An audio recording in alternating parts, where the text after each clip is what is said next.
The air became charged with electricity.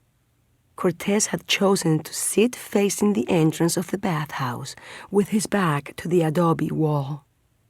This way, he could be in control in the event that an enemy entered the intimate enclosure. Malinali, seated facing him, also sought protection in her own way. She wrapped her arms around her legs so as to seal the entrance to her body, to her most sensitive part, from the gaze and reach of Cortés. For Cortés, being in that small space transported him to another time. It made him forget his unquenchable thirst for conquest, his irrepressible desire for power. At that moment, the only thing he wanted was to bury himself between Malinali's luxuriant legs, so as to drown in the sea of her womb and silence his mind for a moment.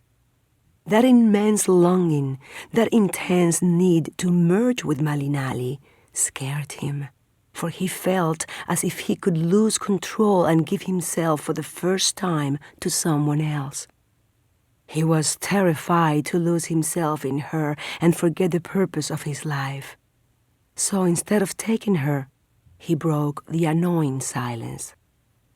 Why are there so many sculptures of snakes? Do they all represent Quetzalcoatl? Cortés had seen many stone snakes in Cholula, which frightened and fascinated him with their stares. Yes, Malinali responded. She didn't want to talk. She wanted to be silent, and she wanted Cortés to do the same. She liked him like that, with his mouth closed. When he didn't express himself verbally, Malinali could imagine that the flower and the song invaded his thought. But when he talked, everything he said contradicted the things that she thought about him, what she yearned for, what she dreamed about. He was definitely more attractive when he was quiet, but Cortés was uncomfortable with silence. He didn't know what to do in that atmosphere of peace. The only thing that occurred to him was to throw himself on Malinali and take her, but the heat was so intense that he didn't feel like moving. "And this Quetzalcoatl, as you call him," he persisted, "what kind of god is he? You must know that we were cast out of paradise because of a serpent." "I don't know what kind of serpent you're talking about. Ours is the image of Quetzal, bird, flight, feather, and quat, serpent. The feathered serpent signifies Quetzalcoatl. The union of rainwater with earth water also signifies Quetzalcoatl. The serpent represents the rivers, the birds, the clouds. The bird serpent and the winged reptile are Quetzalcoatl. The sky below and the earth above are as well." Then, suddenly, without warning, the darkness inside the bathhouse, the stone womb, changed to brightness, as if the word Quetzalcoatl had created the light. Cortés, who understood nothing of the religious beliefs of the inhabitants of those lands, on first hearing this explanation of the god's symbolism, envisioned it as an elegant and majestic image, which definitely united the irreconcilable concepts of that which flies with that which slithers. Malinali and Cortés looked into each other's eyes. Silence reigned anew.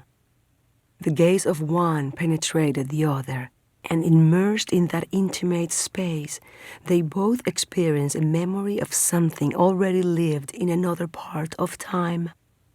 The trembling Cortés felt in the center of his pupils made him cast his look away from Malinali's infinite black eyes, which in the same moment reflected sorrow, love, and a certain yearning for vengeance. "And what good has that feathered serpent done to be such an important god?" Cortés demanded.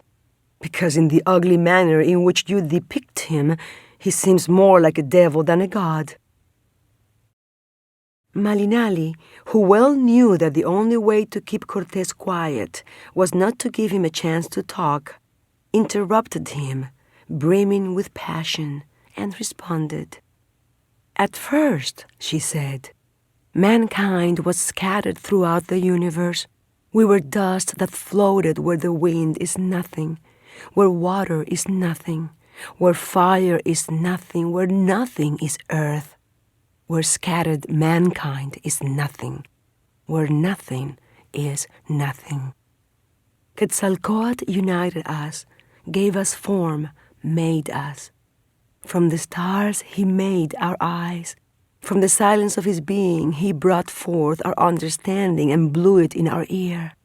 From the sun he ripped an idea and made food for our sustenance, which we call corn, and which is mirror to the sun and has the color that gives life to blood and to our cheeks. Quetzalcoatl is God, and our minds are united with his. Malinche handed Cortés a receptacle of water with the petals of various flowers and grasses so that he could refresh himself and cool his body, and then she continued. Quetzalcoatl was also a wise man, a priest, supreme governor of Tolan. Malinche paused to pour some water over the hot stones, which produced even hotter and more penetrating steam and a sound delightful to the ears. But Cortés wanted to know more about Quetzalcoatl. He was thinking of using all the information that he obtained from this conversation for his own personal objectives of conquest. What kind of government did he have? He asked with great curiosity.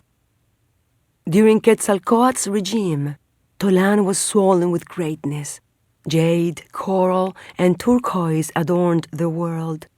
Yellow and white metals, precious metals, seashells, cousins to the ear, spirals of sound, receptacles of song. Quetzal feathers, yellow and crimson feathers colored that greatness. There were all kinds of cacao, all kinds of cotton in all colors. Quetzalcoatl was a great artist and a provider of abundance in all his creations. Quetzalcoatl, the Toltec, is he who looks for himself. And what happened to him? Cortés asked.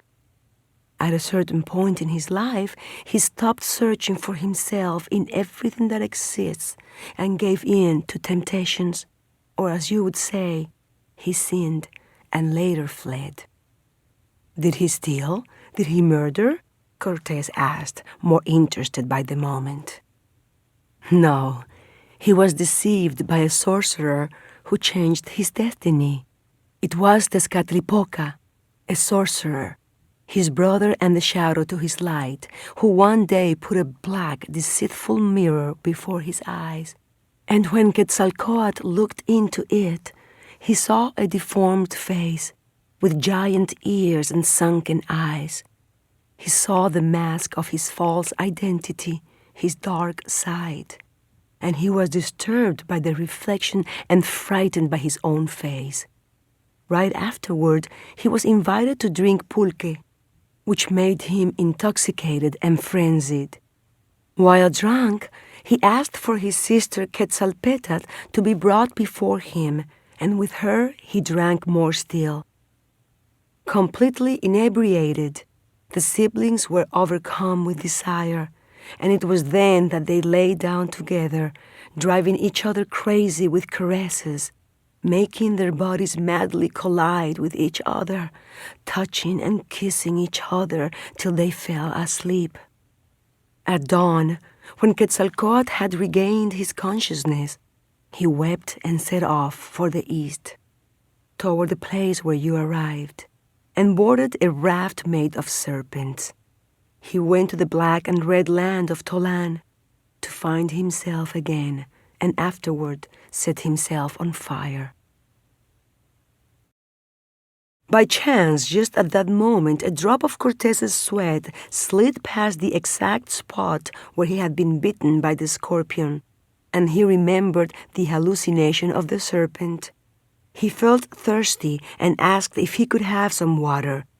Malinche told him that they would give it to him as soon as he went outside. Will we be here much longer? No. Well then, finish your story, he said. Their bodies seemed to have become all sweat and pureness by the time Malinali concluded the story. When Quetzalcoatl set fire to himself, a blue spark came from his heart. His heart, all of his being, freed himself from the fire, rose toward the sky, and was transformed into the morning star. With these words, Malinali ended the ritual of the bathhouse and invited Cortés to leave that womb. Malinali was relieved, knowing full well that water cleanses everything, softens everything. If it was capable of polishing stones in a river, what then could it not do inside the human body?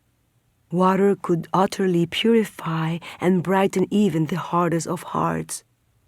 Although Malinali had not been able to pray to the god of water, as was her custom inside the bathhouse, since Cortés had done nothing but interrupt her, she felt in some way that the ritual had been effective.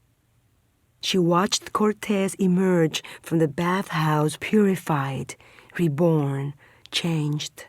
Like a serpent, he had shed his old skin. He had left his old shell inside the bathhouse. She felt that the ritual had brought them closer together, had made them accomplices. They drank tea with honey, tea from the petals of flowers, on that night of transformations, that night of revelations. They were not able to speak. The weight of the full moon made their silence more immense. And now, immersed anew in the outside world, in battle plans and the world of intrigues, they connected in some other manner, communicated their thoughts differently.